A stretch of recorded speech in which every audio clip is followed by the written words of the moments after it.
Hi everyone and welcome back to the Colour Cave where we like to play with art stuff. My name is Jem and today we're going to tackle the Upcrate battle for the month of May, and if we remember the prompt was Shades of Spring. Just before we get started, I wanted to clear something up. Quite a few people left a comment underneath the unboxing video saying that I got it wrong and it should have been 12 sheets of paper. So I would just wanted to show you this. In the magazine on the very first page it says 2 sheets in your crate. Now I think the confusion came because underneath the product description there's an exclamation mark in front of the 2 as well as after the sentence, and it actually says 2 sheets in your crate and there's an exclamation mark either side. Someone was very frustrated and saying they wanted to scream because it was supposed to be 12. It wasn't supposed to be 12, it was supposed to be 2. But I think the confusion was added to because at the top, when it's describing the paper, it tells you the recommended retail price, which is based on a pad of 12 sheets. So I just hope that clears it up for you. So I stand by my first statement that yes, Upcrate were stingy because they only sent us 2 sheets of paper. I'm going to be brutally honest, I am not particularly motivated to do this challenge today, and it's the first time in quite a while I've had that feeling of I actually don't really want to do this, to be honest. It's partially to do with things that are happening in my personal life, but it's also to do with the fact that we've got this colour range and I'm just a bit like, oh, okay. I did read your comments and I feel so sorry for those of you that got an even worse combination than me. I don't know what Upcrate were thinking, I really, really don't. But we're going to try and make the best of it and we're going to try and make an artwork.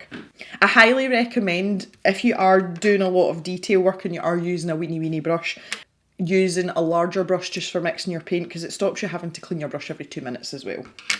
So I'm actually thinking about taking this prompt quite literally, and because I've got this blue colour, actually doing something that's in the shade. So what that's going to let me do is layer up some of this paint and also use a lifting technique as well. So my thinking was inspired by my own garden. We're kind of past that now. It's very, very warm here. You can probably tell by the colour of my arms. But in the springtime we have a lot of daffodils that grow, but these daffodils, I mean, there's bajillions of them. So I was thinking about maybe drawing a rough sort of depiction of what our garden looks like with all these daffodils, but maybe we could have them partially in the shade and that would give us our shades of spring. And that would lend itself a bit better to this palette that I've got.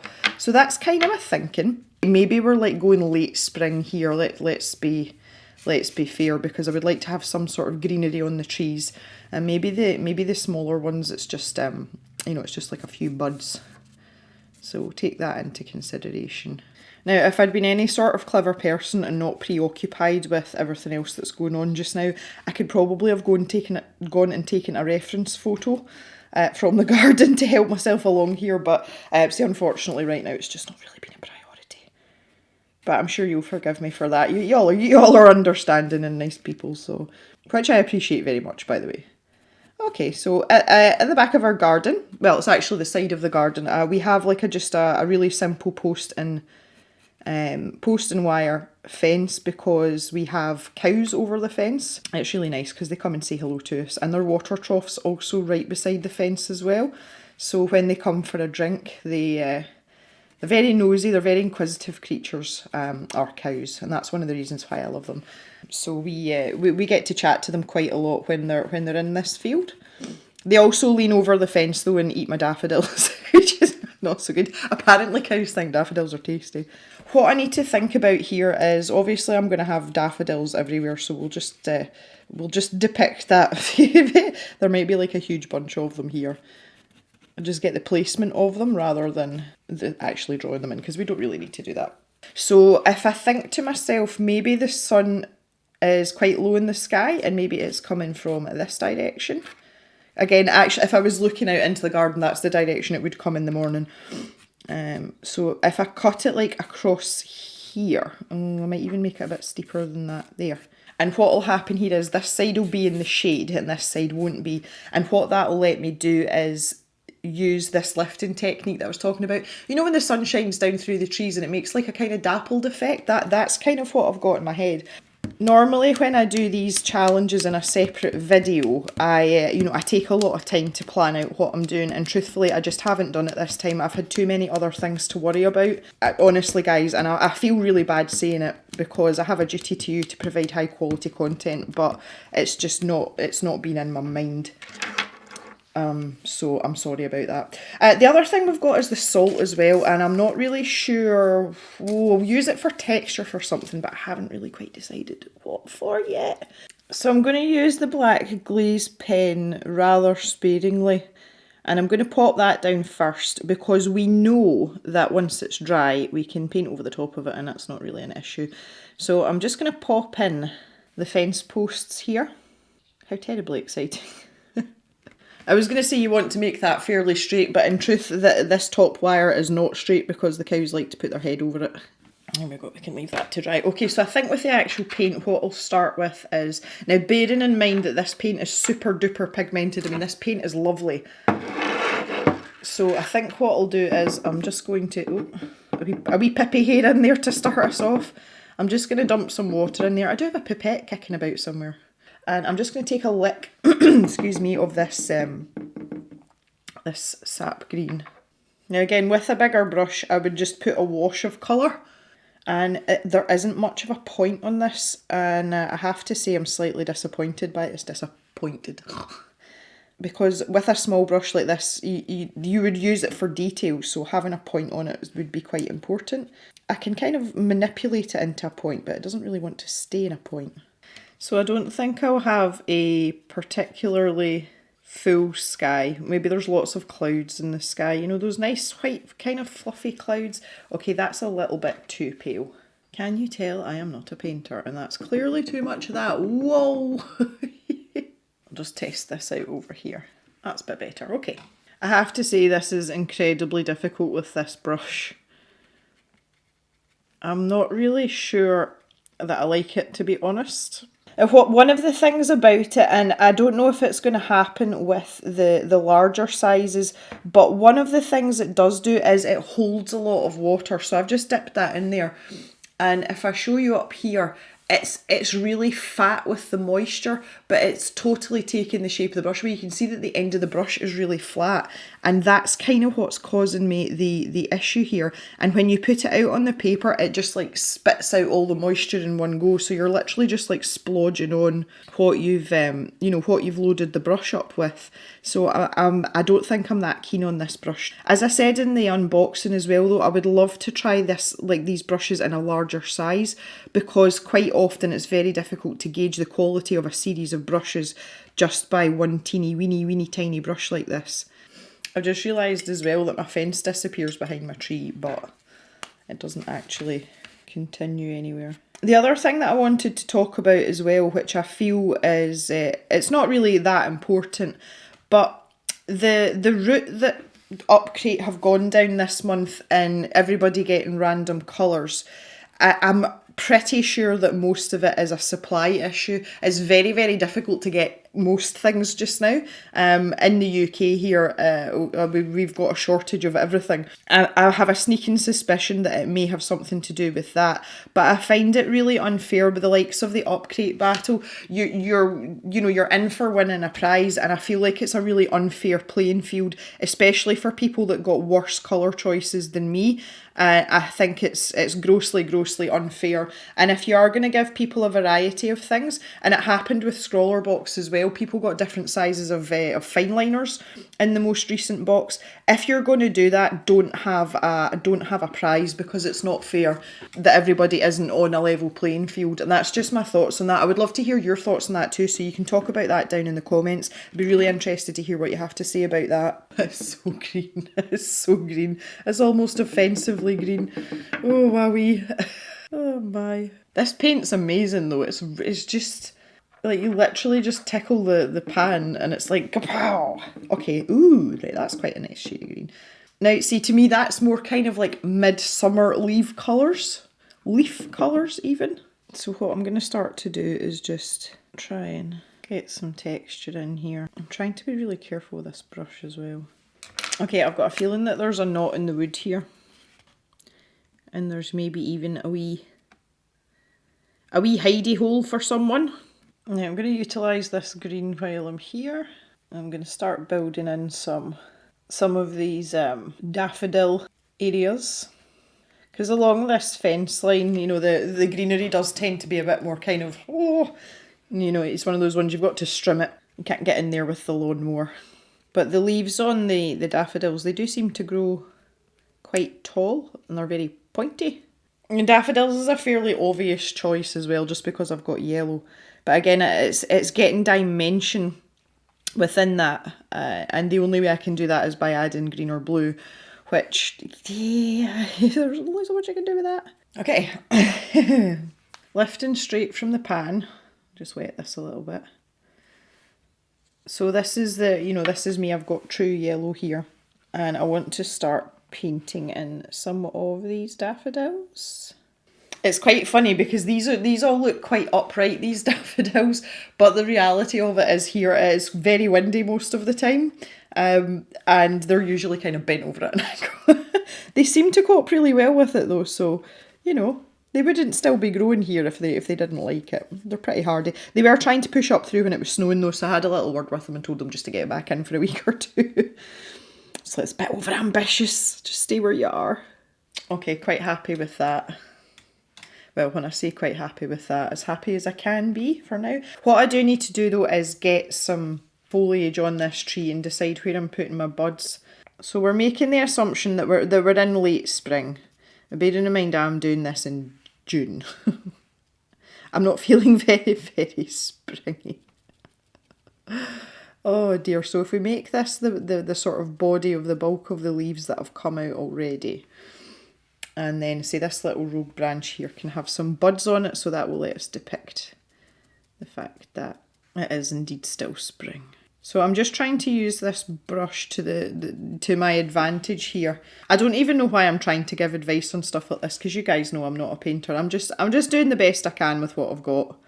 I've often thought about it now that the restrictions are starting to lift here in Scotland. I've had my first vaccination, which was absolutely fine. Apart from being tired, I seem to want to sleep quite a lot.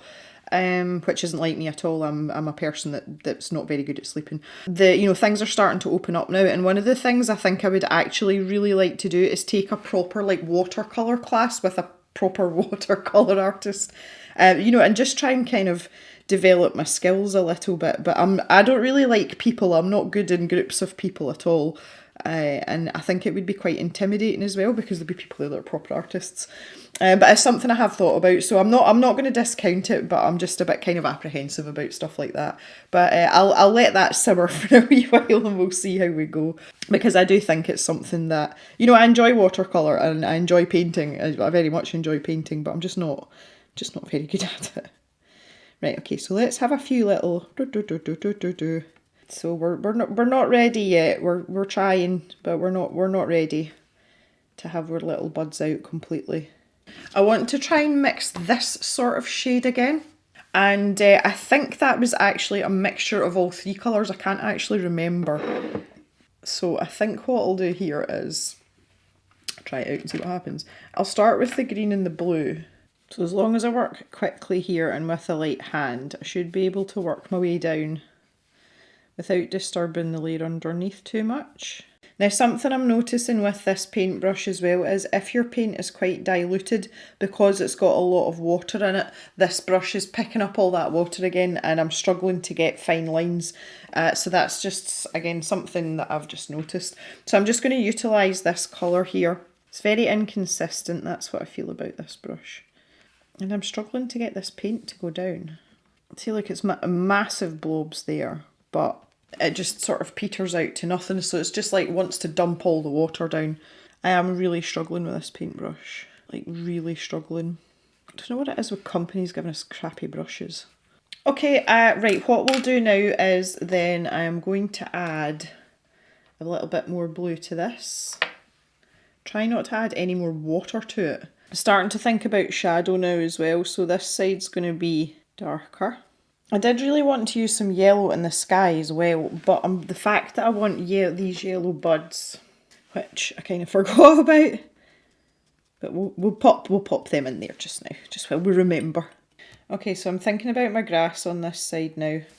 So I think the darker area is probably going to come to about here somewhere, and it's obviously going to be uneven because the light's going to be coming down through the upper branches, you know, like that are kind of like off shot. So I'm just going to kind of mark myself out a little pathway here with this green. I will obviously be doing this with the blue, you know, the darker part, but just for now. As I'm sitting here doing this, I'm thinking to myself, this brush is getting relegated. I have a drawer full of sort of cheaper quality brushes, and this paintbrush is going in that drawer, which is really sad. But there's no way I'm going to torture myself using this to paint something. I have far superior brushes of the same size already, so and I don't think it's a particularly good brush. But see, it does make me wonder if the larger size brushes are better, and maybe it's just not suited, you know, the style and the width of the bristles and the type of the bristles, it's maybe just not suited to being a smaller size brush. Yeah, that makes me sad because I'm getting quite frustrated with this here. I would rather it held less water and kept a better point when it was loaded up, and have to keep going back than this current situation where, like this exactly. Oh wow, like how are you supposed to get precision when it's going to do that?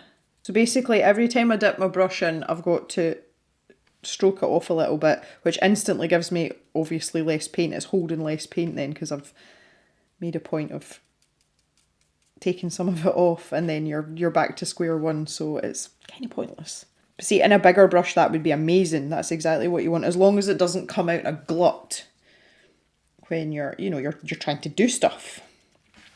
Okay, so I'm thinking like that's going to be my sort of darker patch.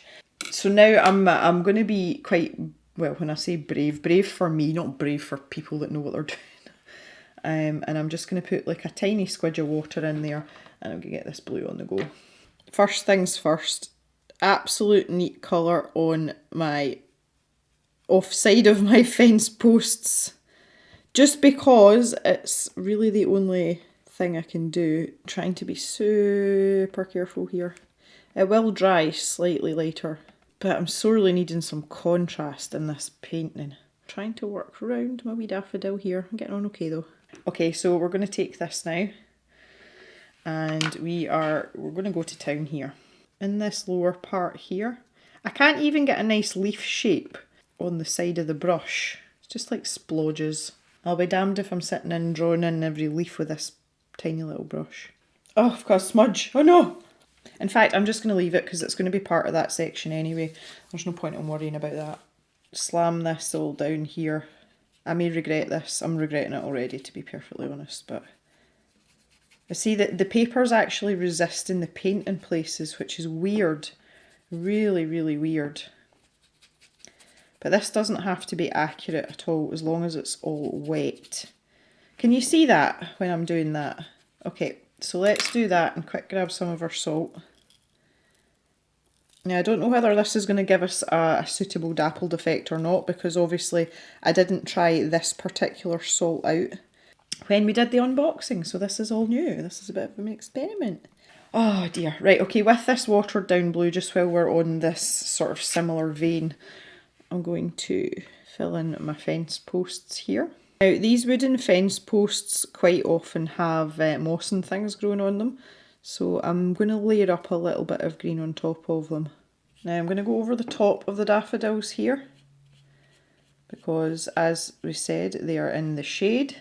This is the first time that I've really not enjoyed doing one of these challenges. Like I'm normally, oh god, I've just stuck my hand in that as well. Normally I'm able to find some sort of positive and some sort of enjoyment out of this, but there's just so many factors that are irritating me, between the sort of lack of colours and the paintbrush, and the fact that the paper seems to not want to take the paint sometimes. It's just a really frustrating combination. I'm not convinced that this alpine salt is any better than any other kind of salt either, because it doesn't seem to be doing anything particularly spectacular, and I have a feeling that I'm going to end up going back over it. Okay, so with this watered down blue, put in some shadow under here as well. Again, it's going to probably be quite an uneven shadow. So again, these particular daffodils, which are now just going to look green, and see that's going to stop like here. So I don't actually know that it's making such a huge difference, if I'm honest. So again, this fence post is going to be affected as well. When I look at this, I just see like a sea of green. That's all I can see. It's not even a proper painting. I think maybe in hindsight, in retrospect, a simpler, maybe like just one piece in the middle type of painting would probably have been a lot better. Yeah, we learn from our mistakes. Okay, so I'm going to go back to the green here and torture myself for a little while putting in some grass here. So I left this to dry for a bit, and I just want to start taking off the salt. It has left quite an interesting pattern, to be fair. It's just not that exciting. And I did mention this, I'm sure, in the unboxing as well. I found that rock salt works really well, but you can see there it's given me like a kind of mottled pattern. So I think then what we'll do now is I'm going to grab another paintbrush for this because I have to. Okay, so I've got a very absorbent paintbrush here. This is a Jackson's Quill, and this is the smallest one that they do, and it sucks up water like a boss. So I want this brush to be damp but not wet, and it wants to be clean. So I'm going to grab this, and I'm going to go back over this same area. At least we're getting a bit of contrast in here, guys. I don't know what's going on with this corner down here either. I don't know anymore. I might just have to admit defeat and change brushes, but I think, to be fair, we're too far in. It's too late for that now, really. Right, this is the resist happening down here again. I don't know what is going on with this paper. Right, anyway, so let's do this, and let's see if I can lift some of this while it's still wet. Yes. So just cut into the paper a little bit. This has actually gone blue up the top here. Yeah, so this is the kind of effect that we want, you know, this sort of uneven, as if the light's coming down through this tree. Now that's one thing, this paint it's good paint, it's great paint, and it lifts really, really well. And I don't think that's going to be paper specific, because it's very easy to lift. And I think even if you were using a lesser quality paper, that you wouldn't have any problems here. Okay, so that was a bit more successful, which is nice. Let's zoom in a little bit. You can see that dappled effect a lot better if I do that.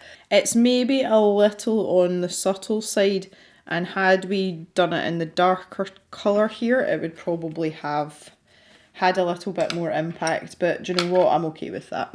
Okay, so have more or less neat green here. And I'm just going to pop in some random grass clumps, if you like. Oh, it's mixing in with my yellow. Oh no, a yellow bit of sky up there. Oh geez, I just wanted to try and sort of soften this out down here and have it a little bit darker up there. So that's still wet, so I'll add in a bit more blue. This paper is not playing ball. What is going on with this? I would love to know if anybody else has had problems with the paper resistant paint, because that's just like, it's not wanting to take it. It's almost as like beading up on the surface. I could probably get some really nice washes, because that's gone down fairly well up there, but I'm just at the point where I'm out of time and I'm kind of out of patience as well. The combination, again, and that it so often is this with these boxes, the supplies themselves are not necessarily poor, but the combination, especially when you're being railroaded into a challenge, it's really, that's the thing that gets me. For me, this is a nightmare combination, and for a lot of people, they'd probably really enjoy this and be like, oh, this is great, but I'm not skilled enough to deal with so many limiting factors, and say the fact that the brush is, I think the bristle design was probably initially thought up for larger brushes, and they've just scaled it down. That doesn't always work, and I feel that that's the case here. That's just the way I feel about it though, and I'm sure there's plenty of people that have created wonderful, wonderful artworks. Unfortunately, I am just not one of those today, which is fine, you can't win them all. Right, yeah, I'm going to call it quits there, guys. I've had enough. I have produced an artwork. It's not anything spectacular. I don't even like it that much, to be honest. Okay, guys, I'm done. I'm done. Yeah, so final thoughts. Paints, absolutely great. Love them. Super, super nice. Massive pans. I was going to keep a hold of these, but I think I'm going to put them in the stash shop and give some other people a chance to use them and probably do a better job with them as well, because I have loads of watercolour paint. In terms of the brush, not a fan. Not a fan at all.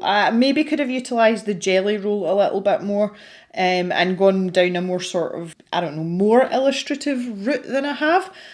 And yeah, the paper was weird. There was parts where, as I say, it was as if it was resisting, as if there was like wax or something on the paper, which was quite frustrating as well. Yeah, a bit of a mixed bag. Salt, not that impressed with that either. So I think this was probably one of my lesser favourite boxes we've had from Upcrate. Normally their supplies are really well curated, but they may be struggling with, with actually getting supplies. I've got a funny feeling that may be a large part of it. Yes, so I would like to thank you very much for watching and hanging out with me today. And we shall see you back in the cave on Sunday for another video. So have a good day, everyone, and bye for now.